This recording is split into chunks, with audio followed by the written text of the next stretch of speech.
Don't ask me to do shit just to get, oh, she's a nice person. Tiffany's so nice and so sweet. That nice.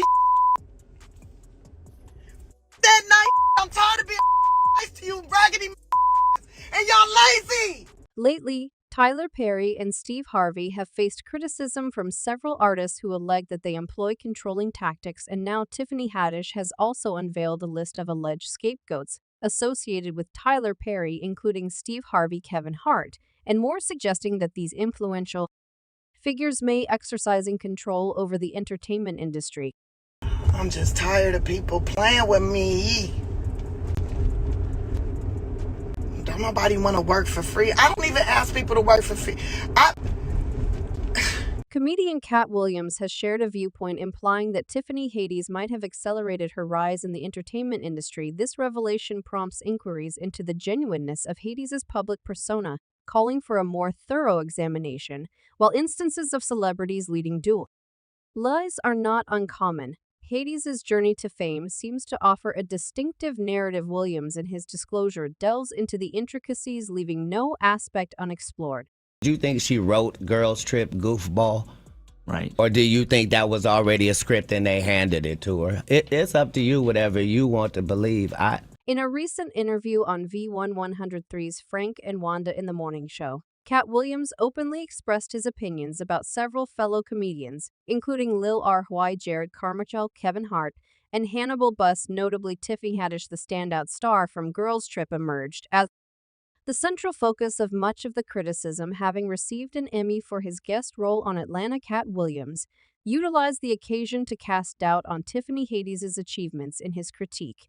He implied that Haddish may not be the originator of her comedic material and questioned the authenticity of her status as a true comedian. Williams commented, "She's been doing comedy since she was 16. You can't tell me your favorite Tiffany Haddish joke. Why? Because she ain't done a tour yet. She ain't done a special. She had not proven the ability to tell jokes back to back for an hour to nobody." During the interview, as host Wanda Smith defended Haddish, emphasizing her authenticity as a resonant factor with audiences. Cat Williams posed a thought-provoking question. He questioned when the quality of being real became a marketable attribute. Williams suggested that Haddish's industry favor could be influenced by her publicly expressed admiration for Brad Pitt.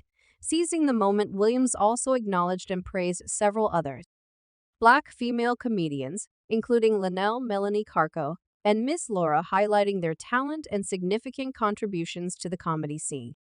Why? Because ain't nobody gonna sleep with him. You only got Tiffany Haddish. She been doing comedy since she was 16. Expanding on his critique, Cat Williams further proposed that Tiffany Haddish's seemingly swift success in securing deals and roles in the industry might have entailed certain compromises to attain her status. He also expressed the viewpoint that the entertainment industry often neglects Black talent, limiting opportunities for Black actors to fully showcase their unique abilities in acting. Williams emphasized what he perceives as a significant disparity in opportunities compared to their white counterparts. They gonna let you be a star, Lil Rel, but you ugly. And white people don't believe in ugly stars. They think you have to be somebody that women want to sleep with and men want to be. It appears that Cat Williams' remarks regarding Tiffany Haddish's admiration for Brad Pitt were grounded in reality. Tiffany Haddish has indeed publicly expressed her crush on Brad Pitt. During an appearance on Live with Kelly and Ryan's post-Oscar show, she shared a humorous encounter with the Hollywood star, recalling, "Oh, I just met him in the elevator. He said in 1 year, if he's single and I'm single, we gonna do it, so you know what that means." Brad Pitt was standing right next to me, and then Elizabeth's husband was like, "Man, I hope we don't get caught in this elevator." And I was like, "It's gonna be some pretty babies in this elevator if we do." And in a subsequent conversation with Kelly following her Oscars appearance, where she presented an award, Haddish engaged in a playful game of Marry Date Dash. During the lighthearted exchange, she revealed that she wouldn't choose to marry Brad Pitt. Cat Williams, in his expose on Haddish, seemed to emphasize the pivotal point that her rise in the entertainment industry gained significant momentum when she embraced self-expression over objectification. In a discussion with Kelly after her Oscars appearance, where Tiffany Haddish presented an award, the comedian participated in a game of Marry Date Dash. In this lighthearted exchange, Haddish disclosed, That she wouldn't opt to marry Brad Pitt. Cat Williams, in his expose on Haddish, seemed to highlight the crucial idea that her rise in the entertainment industry experienced significant acceleration when she chose self-expression over objectification. This theory does seem to have merit considering Tiffany Haddish's challenging journey in the industry. Years before she emerged as one of its prominent figures, she faced significant obstacles, struggling to secure spots in comedy clubs and encountering difficulties in landing acting roles. In an interview with TMZ, she revealed, "I lost everything, all my gigs are gone." Furthermore, Haddish was once questioned about a lawsuit involving allegations that she and Diane Aries Spears attempted to involve an underage woman and her brother in comedy skits. The accusations claim that Spears and Haddish created comedy sketches in which an underage girl mimicked a suggestive act with a sandwich, and another sketch depicted Spears with inappropriate fantasies involving her brother. The Tiffany Haddish thing, has that been worked out at this point? Yeah, pretty much. Pretty much. Can we talk about it? Not at all. Not at all. Not at all. Following the dismissal of the lawsuit against Tiffany Haddish, she openly shared her relief and conveyed genuine concern for the well-being of the children involved. There were subsequent reports indicating difficulties in securing job opportunities in Hollywood, suggesting a form of blacklisting. However, a positive turning point in her career materialized when she became linked with the Brad Pitt narrative, signaling a noteworthy shift in her professional trajectory. The question that arises is why Tiffany Haddish became entangled in such challenges. Cat Williams' revelation about his former idol might surprise some, but the subsequent disclosure is even more startling. Williams claimed that Steve Harvey, a beloved figure for many, has allegedly entered into a deal involving his soul with Hollywood. Cat Williams is widely recognized as one of the funniest comedians of his generation, celebrated for his unfiltered humor and dynamic performances in successful stand-up specials. Despite his talent and acknowledgement among Hollywood comedy elite, Williams hasn't achieved the same level of mainstream exposure as some of his peers. A supporter pointed out, unlike Kevin Hart, he hasn't embraced leading roles in blockbuster movies, and he doesn't host a show like Steve Harvey, expressing a sense of hopelessness. Williams once declared, "I'm just going to go ahead and announce my retirement from stand-up. I'm kind of done. I've already discussed it with my kids. I wasn't really going to do it on a Seattle street.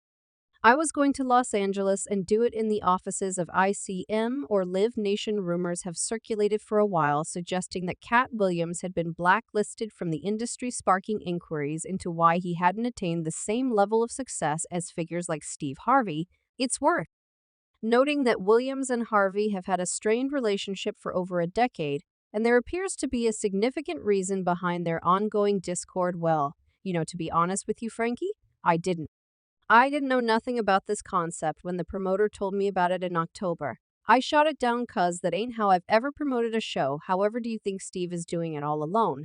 What if Steve is just a rate of someone higher in rank? These are the questions raised by many people. There is someone more influential than Steve, and the name is Tyler Perry. Tyler Perry undeniably made a significant impact, rising to prominence in the Atlanta theater scene and achieving box office success. With his media series, however, Perry's journey has not been without controversy. Rumors have circulated suggesting that Perry's ego expanded to the extent of clashing with even someone as influential as Oprah. In the competitive world of Hollywood, it's often challenged into advance without resorting to a few questionable tactics, and Tyler Perry appears to be no exception. And when I'm hearing all this noise, man, it was crazy because there were no black people on television before diversity became a thing. Tyler Perry was the only one out there for a long time. Following his success at the box office, Tyler Perry ventured into television with his popular sitcom House of Pain.